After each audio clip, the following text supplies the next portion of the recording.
I mean, holidays, but Christmas is huge. That's the big one.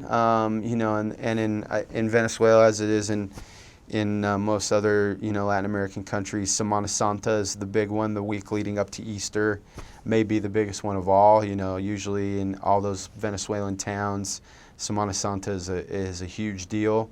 You know, most of those big cathedrals or Catholic churches will put on, you know, a production, you know, leading up to it, where they'll, you know, they have a guy that'll play Jesus, and they'll, you know, do the whole acting out of his last 3 days of his life, where, you know, where he's carrying the cross, and they'll put him up and they'll reenact the whole story of the crucifixion and the resurrection and all of that stuff. So Semana Santa is really big. Easter is a big holiday.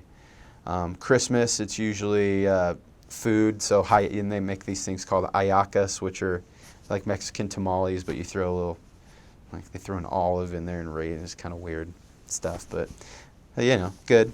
It's good. But you know, ayacas and just kind of always being together.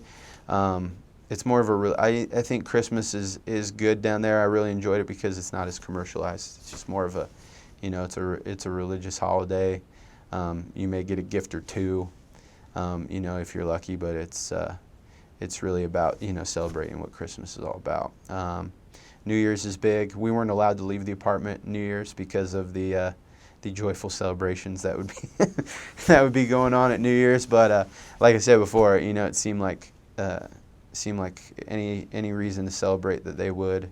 And then another thing that they celebrate quite a bit is their Day of Independence. So Simón Bolívar is the liberator of Venezuela and a couple other countries in South America. Every town has a Plaza Bolívar, which is usually right in front of the Catholic Church, to commemorate their liberator, and they celebrate the day, you know, that they were liberated from Spain's rule, and so that's a huge point of pride and emphasis for them, as you know, their freedom and being able to be, you know, kind of liberated from that reign. So they celebrate that a lot. But yeah, that's just kind of, you know, holidays are a little different, not as commercialized, which is good, but it's just a reason for everybody to get together and celebrate. So.